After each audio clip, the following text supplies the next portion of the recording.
Okay, thank you. We'll move on then. The next question is, it's one for Bob, I believe. So, is an electrical contractor permitted to remove and replace DNO seals and to de-energise the supply for routine work on a customer's equipment, such as replacing a consumer unit? Well, I'll deal with this together with Gordon, I think, because the answer is yes, in some instances in Scottish and Southern Electricity Networks areas, but no in Scottish Power Energy Network areas unless you're suitably authorised to work on such equipment. Maybe the first thing is just to cover what the equipment is. The distributor network organisation is the company who supply the incoming cable to a property. So obviously the equipment is the incoming cable, and normally the supply cutout, a Lucy or Henley cutout, as most electricians would understand, with the supply fuse in it, a BS1361 type 2 fuse, which is usually 60, 80 or 100 amp rated. Normally in new properties, I would say they're 100 amp. And also, where applicable, a DNO earth terminal.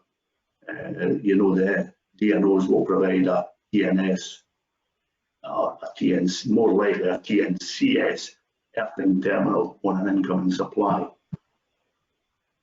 Out with the DNO's equipment, we have the supply, the suppliers are the people who provide your electricity and bill you for it. So their equipment is the tails from the cutout to the metering equipment, and possibly a time clock if there was a time clock, which you often get for off-peak heating, that sort of thing. And then the consumer's installation really starts from the isolator switch, if there is one, to the consumer unit, and it's usually the meter tails from the switch disconnector that would be deemed to be the customer's equipment. In SSE land, they have a procedure that restricts access to their equipment. You are, however, allowed to de-energise single phase cutout in dwellings. So it's limited. The procedure is limited to single phase cutout in dwellings. And it does state that any qualified electrician can cut the seal and pull the fuse, but only in an emergency. And the sort of emergency they're talking about is where you've maybe got a consumer unit that's overheating. It's not permitted for routine work or changing fuses if there's a fuse blown within the cutout.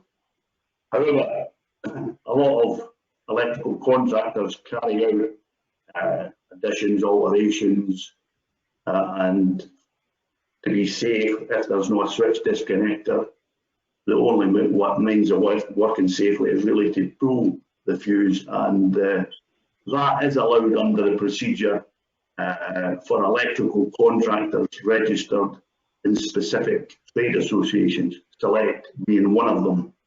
So if you're a Select member, you are allowed to break the seal and pull the fuse to de-energise the installation on single phase dwelling installations. The procedure goes on to require notification prior to isolation, so you have to go to the SSE Customer Services Centre and they log the work, and they will supply you with temporary labels and stickers that you fit on the seal when, on the fuse when you reseal it, and they will periodically audit such work. Action might be taken if there is evidence of abuse, might take legal action against you, and they might actually cancel the procedure, thereby affecting other electrical contractors in the trade association. There is a document, it's PRPS 051 on the SSEN website. I'll attach that as a web link. And it also includes for earthing issues, if you come across an installation where there's a poor earth or a problem with the earth, and it may need a PME earth, TNCS earth system connected up. You can report that. You can't provide it yourself, but you can report it through the procedure. So it's important to know the procedure exists for, as I say, single phase dwellings. For larger commercial work, you would need to be an authorised person by SSEN. And as I say, I'll put you on to Gordon now, who'll talk you maybe through what Scottish Power Energy Networks would require. Okay. Thanks, Bob. The position Scottish Power and every other DNO, to be fair, except for SSEN, had taken was that the operation of the cutout would be approved or authorised by either a meter operator or by the distribution network operator themselves, the DNO. We do have service providers who work for us at the service position, and they are all working under direct instruction from Scottish Power. So we give them a direction, we set them to work, and we authorise them, we train them, and we issue them with the ceiling pliers and that to make good once they're finished. And the ceiling pliers are personal issue to the guys. And we always had this particular issue with this, is that the setting to work thing was a key bit for us, and we wanted, you know, as long as we had a contractor working under contract, then we were quite happy for them to be authorised and use their skills to operate the cutout when they were doing work on the customer's installation or when they were working on our behalf replacing cables. We remain in that position at the moment, but via work directly we select and the local authority forum, we've had discussions on how best to progress this and open this up to a wider audience who are not necessarily instructed directly either by the MOP or by the DNO, but working under an agreed set of procedures. And we started the procedure through the local authority forum. We aimed this directly at the biggest corporate body we could find, which was Fife Council, and they nominated 2 of their electricians, and we, who had undergone smart metering training by a third party, it wasn't by Scottish Power, but we took them in for a quick assessment, and the plan for that would be that if we were happy with the way the guys were and how the PPE they were using, etc., that we would then allow them to operate the cutout as and when required by them, i.e. cutout changes or fault situations and stuff like that as well. And they would just notify us as a normal type situation. We are going to, you know, make the phone call to the emergency reporting centre and basically inform us that they were in a property and they'd operated the fuse. We then intended extending that. So the initial approach was we start with Fife Council and we have agreement to move on to West Lothian Council after that. But we had a wee bit of a buffer with the Fife Council guys. The training that they received, in our opinion, wasn't adequate. And when they showed up for the initial discussion type assessment, the lack of PPE they had and the lack of awareness and some of the hazards at the service position put the brakes on that a wee bit. And then COVID happened, so it's put the brakes on it even more because our training centres are closed at the moment. But what we decided and what we agreed with the Fife Council staff was, I think once we had them on site and we explained to them what we were looking for, the guys were quite happy to accept that they would be better being trained by our staff. And that maybe take a day, just a day's training. And also it's an awareness. It's a good facility where we can demonstrate faults and things to them as well. We can show them information on equipment that will keep them safe, basically.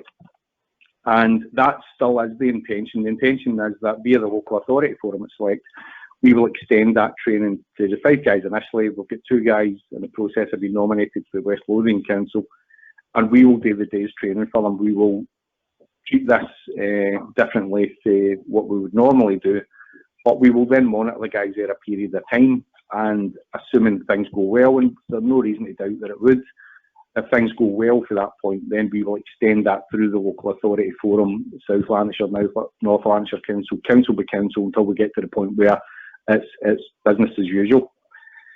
Then what we would look at that point was then take nominations from the bigger electrical contractors initially, again, just as, and repeat the process that we did with Fife Council, take one on, get them on board, and then just move that forward through there. And we also that would be a good industry leading type of point of view from your perspective, because the other DNOs probably look at us at the service position as being the industry leading in some of the stuff that we do and some of the hazards that we've identified going forward. So we hope that that would then open up the industry to a wider audience, and use our learnings, use our findings, and use the stuff that we've learned from that, obviously, to push that forward.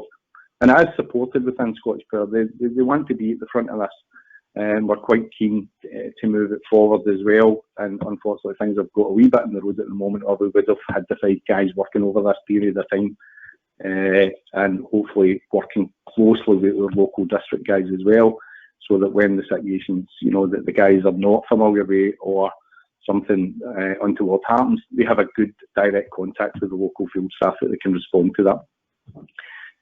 Even the daft things like the call centre, the number of calls that Scottish Power take, it's all regulated. It's a very controlled industry, so the additional calls coming in causes an issue within Scottish Power that we need to resolve, and we need to look at that, because if we look at opening up to the wider industry, it's something we as a business will need to go back to the regulator and say we're expecting to take more calls on this. I think there's a figure of best part of 500,000 consumer units out of the UK getting changed.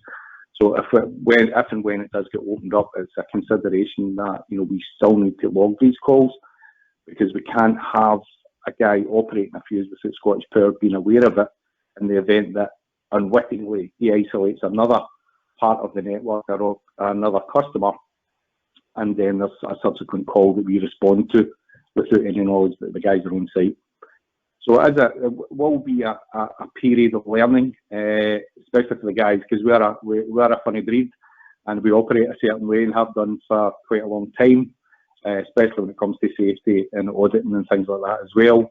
But the 5 guys are good. They're on board. They accepted fully that, the initial assessment, we thought they had a bit to learn yet, and they didn't hesitate on that. They said, yep, just arrange the training.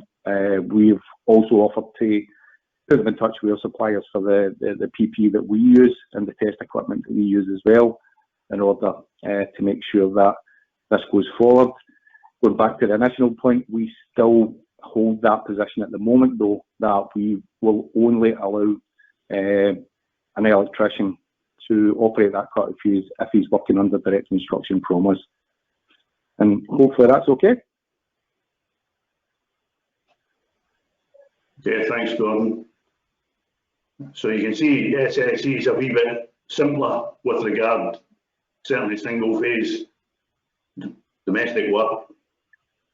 Scottish Power are keen to progress this, to have some not quite similar, but their own scheme. That's going to take a wee bit of time before it's ever rolled out towards electrical contractors. It'll be organisations, as Gordon said, local authorities first. Once they're happy with them, then they might open it up. The one thing I would highlight in Gordon's sort of overview of that was about safety, and in the SSE procedure, that's certainly highlighted. It does mention that trade associations shall ensure that their members are competent to remove and replace live cut-out fuses, ensuring safety is maintained at all times. And then it gives you a wee note that SSE staff are required to use a visor and insulated electrical gloves when undertaking live fuse removal and replacement. So that's an important aspect of this. If anybody's listening that does grow fuses on the supply cutout, you should have adequate safety equipment, protective goggles and gloves. Ideally, you should also do that when there's no load on, so switch off if you're changing a consumer unit. But obviously in emergency work, the consumer unit might be overheated, the switch might not be operational, that might not be possible, but you should be focusing on safety when you're de-energising DNO equipment in the SSEN area.